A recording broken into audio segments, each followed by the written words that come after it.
Les amis, bonjour. La honte, c'était honteux de la part de joueurs professionnels de faire un match pareil. Bon, la vidéo pouvait sortir hier, mais j'ai voulu prendre le temps de mettre les points sur les i dans ma tête et revenir avec une review sur l'ensemble de ce qui se passe au Real Madrid. Parce que détrompez-vous, hein. Si vous avez vu mes vidéos précédentes, vous l'aurez sûrement compris, mais ce qu'on a vu hier ne date pas d'hier seulement. Cela date de l'après-trêve internationale et on le voyait pas arriver comme... Oui et non, dans le sens que la défaite en soi, c'est pas ça qui dérange. Ça arrive, c'est le football, c'est du sport, et ça arrive. Mais de la façon et de la manière.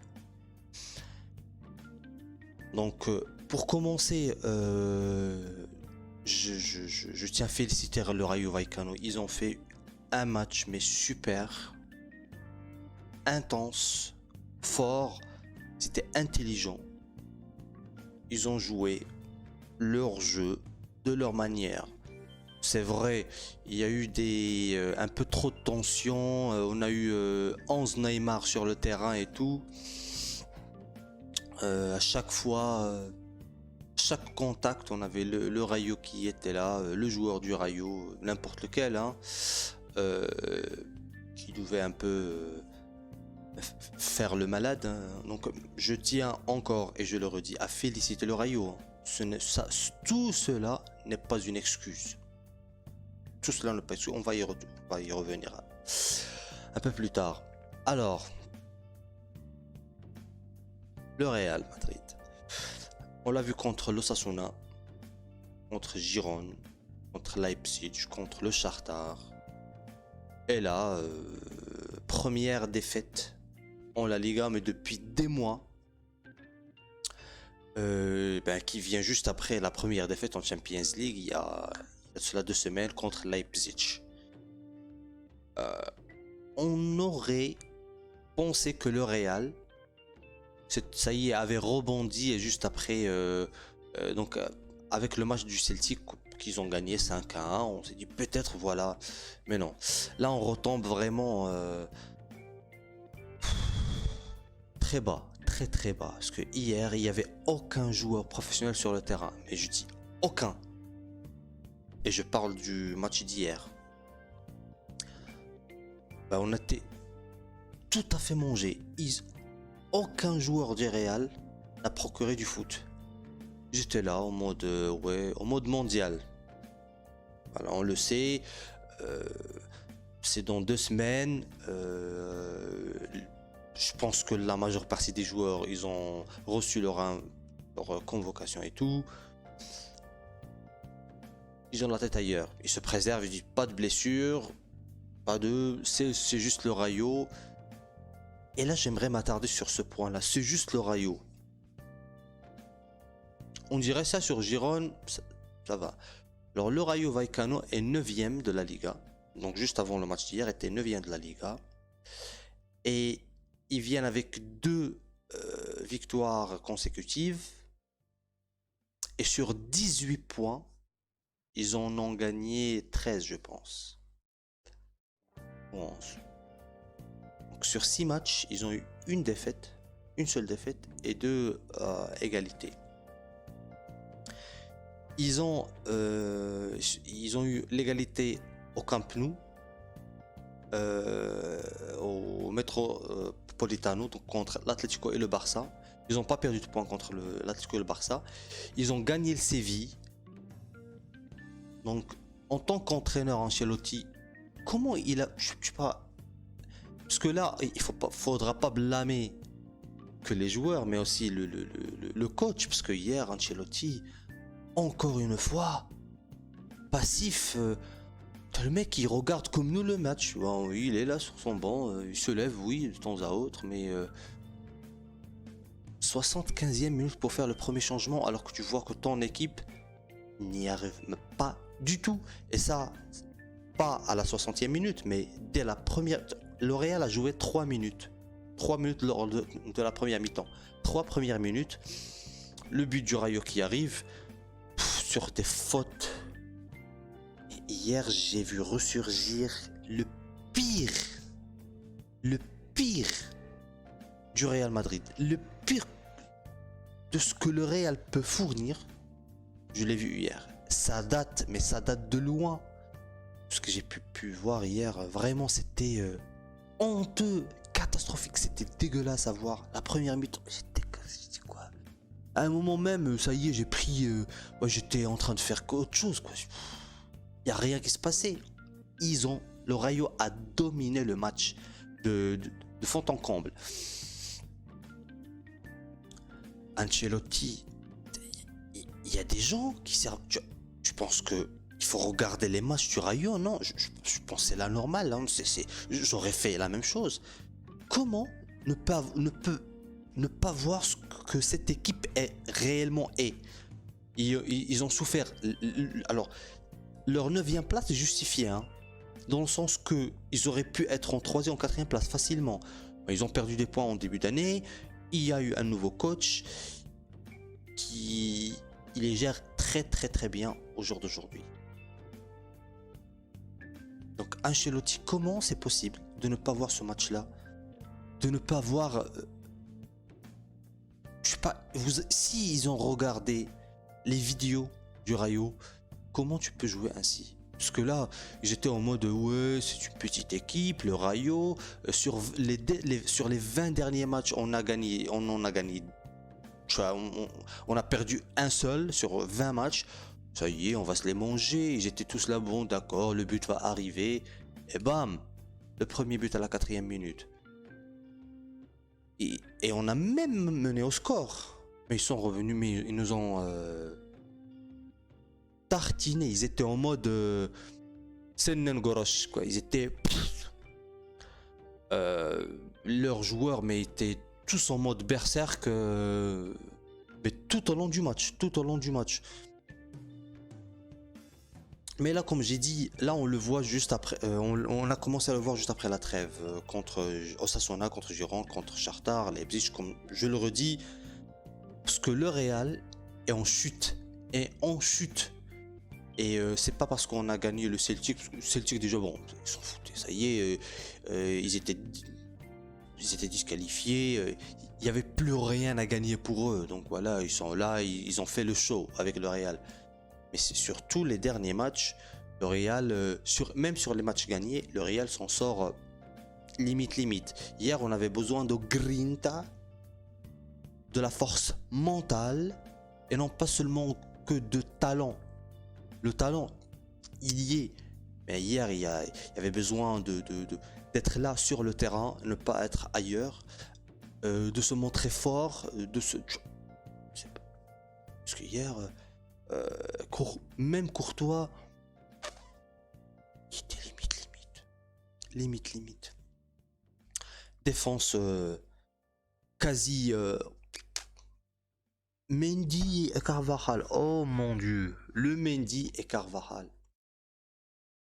Hier, le pire Mendy que j'ai vu depuis son arrivée au Real Madrid. Le pire. Je parle de Mendy chaque fois, mais là.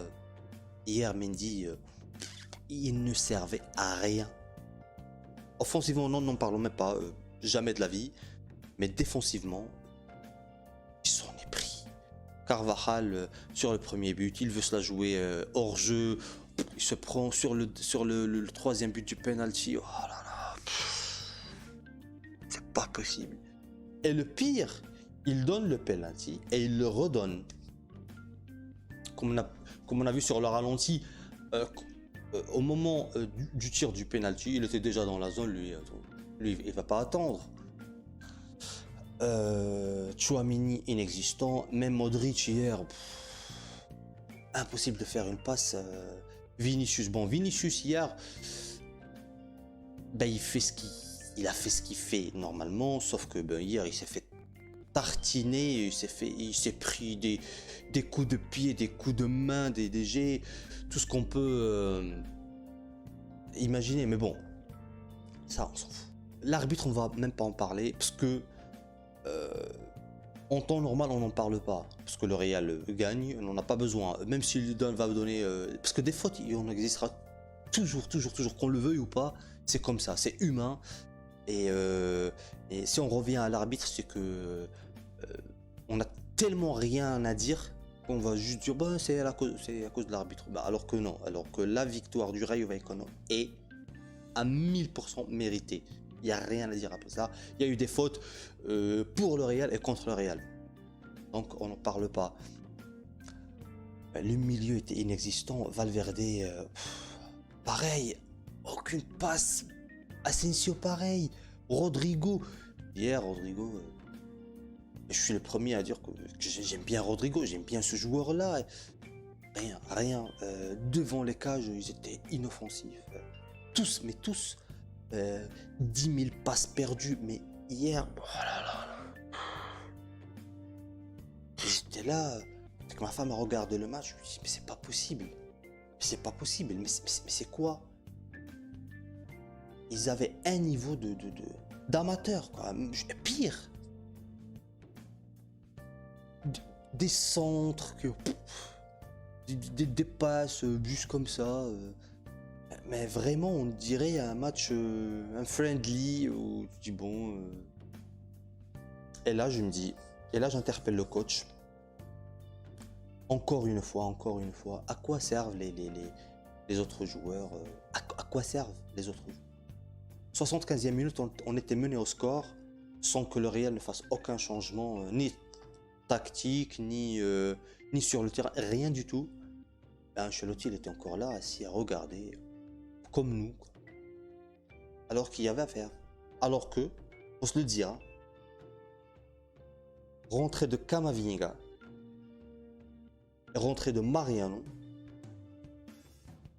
un tout petit changement qu'on peut expliquer par beaucoup de choses, que le Rayo, ça y est, ils veulent défendre, mais quand même, hein, Mariano qui rentre à 75e, je pense, 15e, Camavinga, ça a quand même un tout petit peu, remis la balance un tout petit peu. On a eu un peu plus d'occasions, un peu plus de centres finalement. Mais bon, c'était trop tard, le Rayo. Mais je dis, le match aurait pu, on aurait eu 100 minutes de plus, on aurait perdu le match quand même. On aurait perdu le match en tous les cas. Ça aurait été du 5-3, du 7-6, on aurait perdu le match. Et je ne comprends pas pourquoi ou comment Ancelotti ne voit pas ça, parce que là ça fait un mois et je me rappelle dans une vidéo que j'avais faite juste après la trêve, c'était contre Osasuna, je me disais bon, on a un mois où il y aura deux matchs par semaine pendant tout le mois, mais que sur le papier le Real a été très favori en vue des équipes adverses. En Champions League, on était bien, on avait déjà 9 points. Il nous manquait quoi? 2 points pour se qualifier. La Liga, ça va. Donc on avait le Barça et le Séville. Sur 10 matchs, 11 matchs, on avait 2 matchs dedans. Qu'on a hyper bien joué. Contre le Séville et le Barça, le Real a géré à la perfection. Sauf que là, on a perdu contre Leipzig, contre Rayo Vallecano. On a perdu 4 points contre Osasuna et contre Girone. Et de quelle façon? De la pire des façons possibles. Parce que hier, c'était la culmination du désastre qui arrive. Parce que là, le jeudi, on joue Cadiz au Bernabéu. C'est le dernier match donc, avant le départ des joueurs pour la Coupe du Monde. On ne sait pas ce qui va se passer derrière. On ne sait pas ce qui va se passer derrière. Mais là, on est deuxième, 2 points. Le Barça a 2 points d'avance. Et va les rattraper. Hein. Parce que le Barça, bon, ils sont qualifiés à la UEFA, mais ils vont pas lâcher. Ils vont pas te lâcher. Et le Barça gère très très bien les petites équipes. Toutes les petites équipes. Ils les gèrent très très bien. Que ce soit par un 1-0, tu gères le match, tu dois gagner ce match-là. Je l'ai dit en début de saison, l'année dernière, si on a pu gagner ce qu'on a gagné, c'est grâce à la gestion du premier trimestre, où le Real a tout mangé, a tout raflé, tous les points contre les petites équipes et les grandes équipes. Et surtout les petites équipes, parce que des grandes équipes, on a combien quoi sur la Liga? On n'est pas en première ligue, on n'en a pas 7-8, on en a 2, 3, grand maximum, 4, allez. Mais là, les petites équipes, on a 15. Et c'est ces matchs-là que tu dois gagner. Absolument, tu ne dois pas rater ces matchs-là. Surtout en Bernabéu, surtout à domicile. Bon, hier, on était dehors, mais quand même. Mais quand même. Je peux comprendre la défaite. Je peux comprendre la défaite, c'est normal. Que la défaite arrive à un moment donné. Mais pas de la sorte. Pas de la sorte. Pas comme ça. Hier, c'était pas possible. On aurait... Je sais pas,